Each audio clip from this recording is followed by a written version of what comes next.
On this episode, PEGTV is back and we're talking about staff.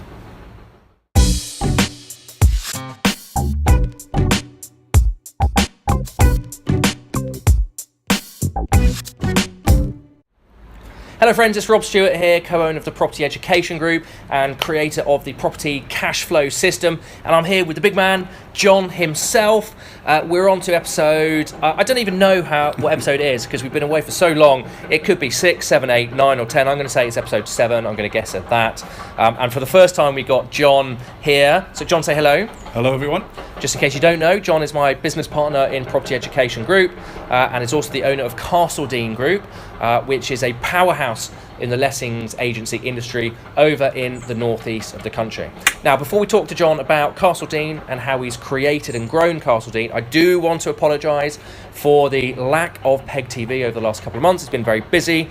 We've been growing PEG, we've been growing other companies, buying properties, actually doing that property stuff. And I think first and foremost, myself and John, we're both business people and property guys first. And therefore, we have to focus on that, I'm afraid. But that's all cool. And we're back with you.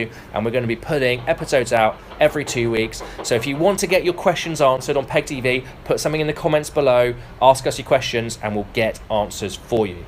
But in the meantime, I want to talk to John about Castledine and how he's grown it. So, John, obviously Castledine's been around for a long time now, and it's growing into a significantly large business. Tell me a bit about why you got started in Castledine and how you started growing it.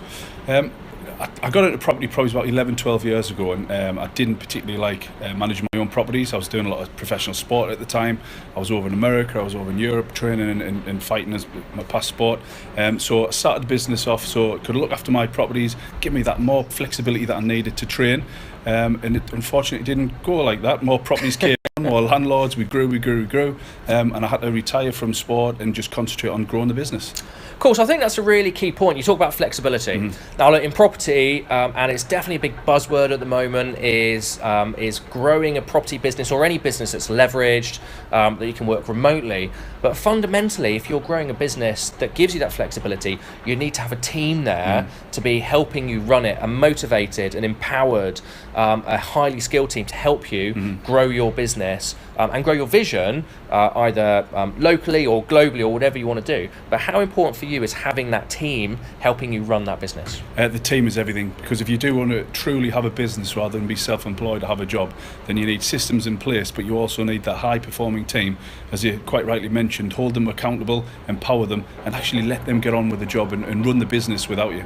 Cool. So with your team, what systems do you use? How do you make sure everything in your company is running and how your staff are getting the best out of themselves? Well, we've got the 5-step systemization process, as you know. So the operations manual is the first one. That's writing the manual, the rules of the game, if you like. We then train and develop the staff to be the best version of themselves. And then the most important but the least utilised part of the systemization process is the auditing facility. So we audit our business on a monthly basis, and we ensure that the guys are following the manual and that the training development has worked. We then feed back that information of the audit results, and then we review those audit results to make sure, is it a person issue or is it a process issue, and then we can put things in place to try and improve and evolve the business to be better.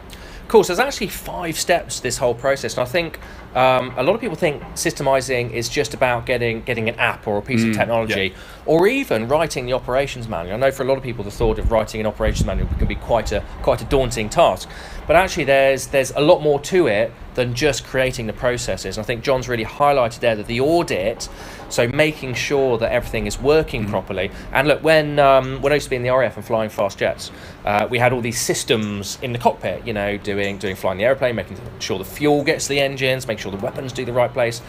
And it's constantly running almost a self-diagnosis program in the background. And that's what the audit is, isn't it? It's self-diagnosing that everything's running right in your business.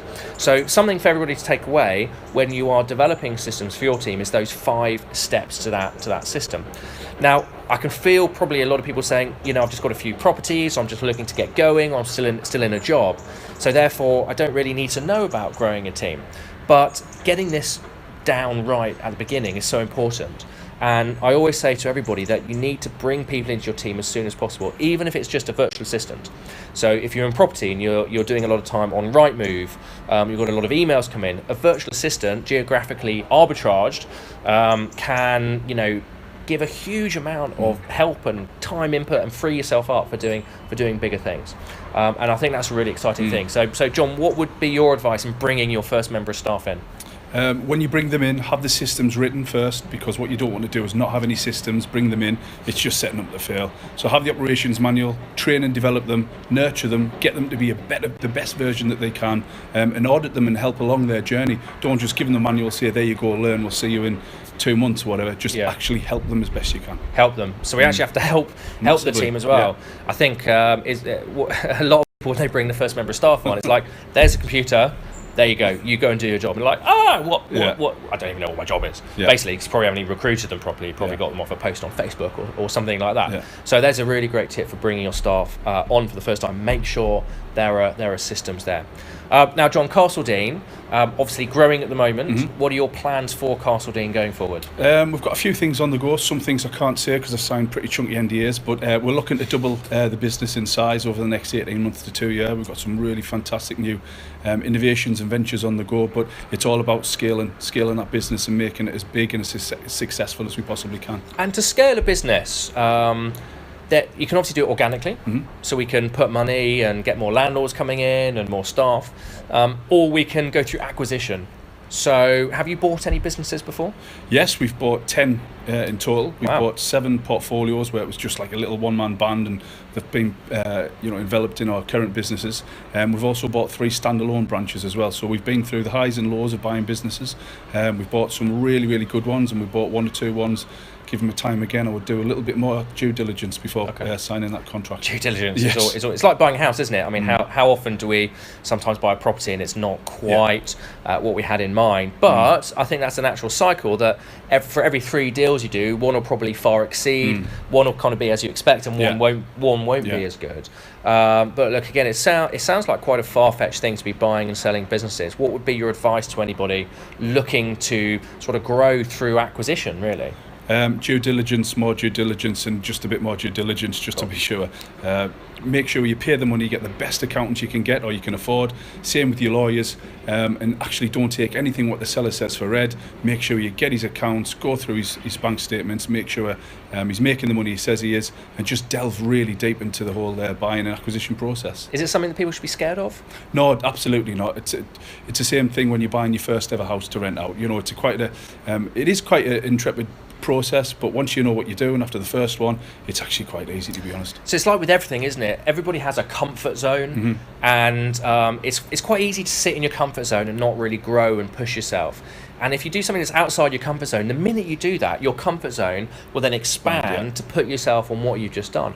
So I think everybody should be constantly challenging themselves for growth, pushing themselves, and every time that comfort zone grows a bit bigger, becomes easier. I mean, I remember the first time I sat down to do PEGTV, and it's like, so it's like a rabbit in headlights, so scared to do it. But the second time you do it, it gets easier and easier and easier. So some great learning points that John's given us on this episode.